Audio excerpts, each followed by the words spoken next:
Hello, welcome to the February edition of Focus on Local History. This time we're going to talk about Act 31. My primary source is this book, The Story of Act 31, which is available here at Kaukauna Public Library, so be sure to check that out if you're interested. The first question you probably have is, what is Act 31? And Act 31 is a Wisconsin law that says that it's mandatory to teach Native American or Indian history to people in the public schools. And I'm going to use the word Indian. Some people use the word Native American. I understand that there's pluses and minuses to either one. But I was always grown up using the word Indian, and my grandfather grew up on the reservation, so that's just what's natural to me.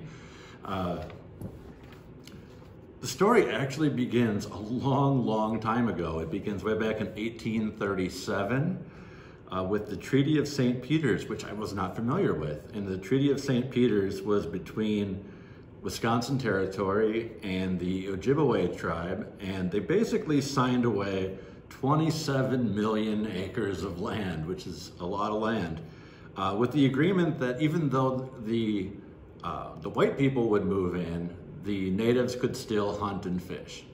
So they're like, well, as long as we can still hunt and fish, you guys can move in, it's fine. So that was the agreement.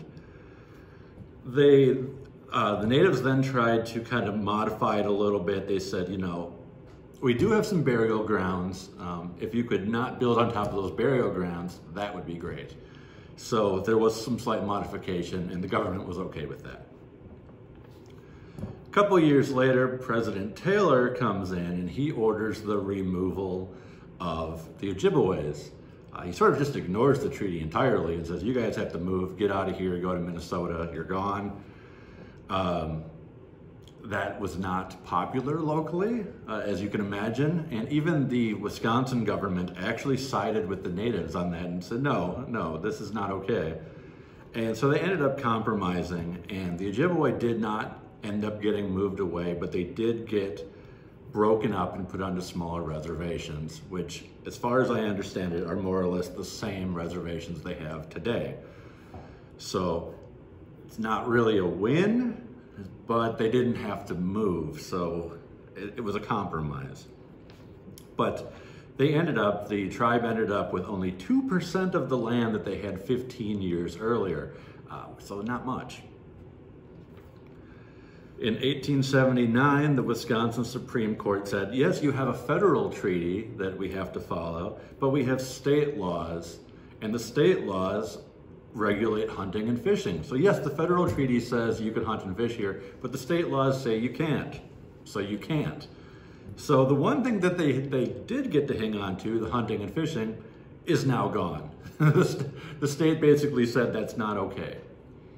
So now the Ojibwe are left with almost nothing.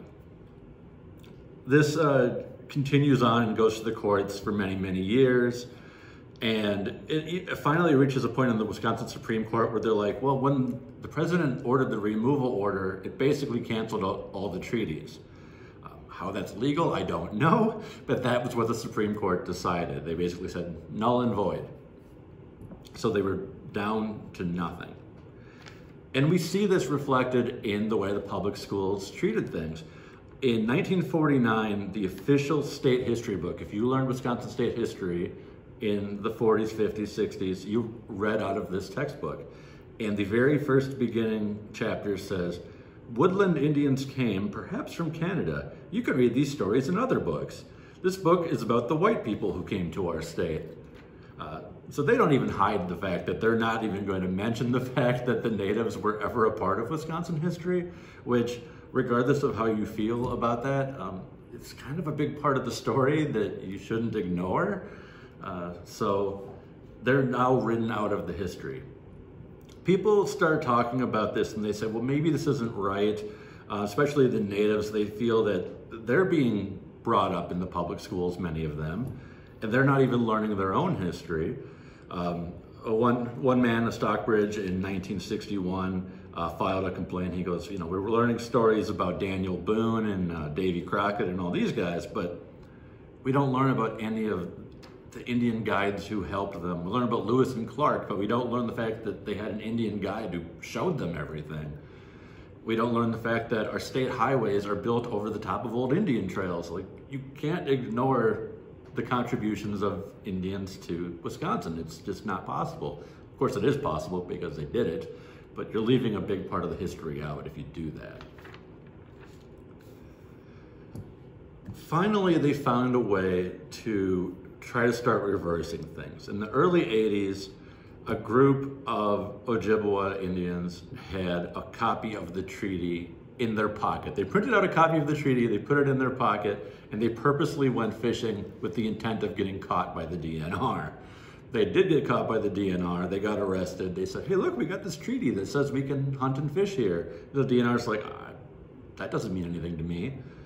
And they were prepared for this. They actually purposely tried to make themselves a test case, and they sued the state and worked their way all the way up through the court system. And they finally did get things reversed back where a treaty actually meant something and they were allowed to hunt and fish again. But it wasn't that easy. Just because they won in the courts doesn't mean they won in the court of public opinion. There was a great deal of protests for many, many years. Particularly during sturgeon spearing season, people would show up with banners, they would get bumper stickers, t-shirts, things to protest.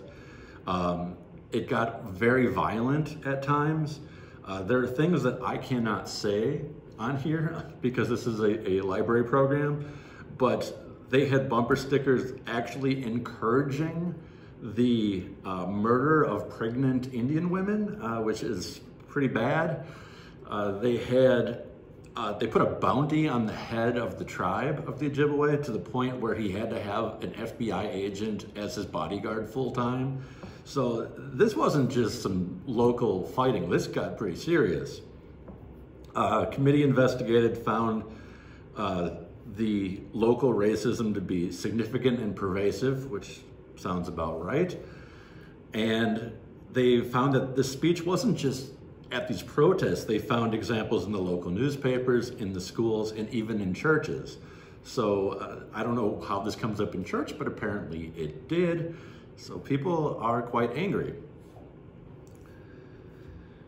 Well, what ends up happening is they can't win in the court of public opinion because the white men think that the Indians are getting special rights. Why are you allowed to hunt and fish when I'm not allowed to hunt and fish? Which is an understandable point of view. But the reason they feel that way is because they don't understand the difference between laws and treaties. And I mean, obviously it's complicated, and I'm not going to get into any of that because I don't understand half of it. But they thought, well, we have to get people to understand how the law works and the importance of all this. So they crafted Act 31. This was in 1989. And 1989, they crafted it, it passed, which kind of surprises me, but it passed, and it went into effect in 1991. So since 1991, if you were taught Native history in a Wisconsin public school, the Native part of the history is worked back into it. Now, whether you agree with the laws or the treaties or not is beside the point. The fact that you are at least aware of them is now mandatory. So does this stop conflict between white Wisconsin people and Indian Wisconsin people? I don't know. But I think it's a step in the right direction because at the very least, we're learning about the conflict and learning why the conflict exists. So that's Act 31 in a nutshell. Obviously, there's a lot more to it. I mean, this is almost 200 years of history, so I'm paraphrasing a great deal.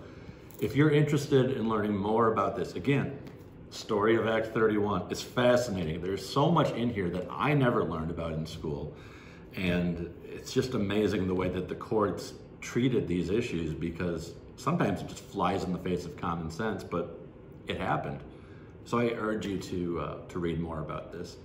And that's our February Focus on Local History. So thank you for joining us.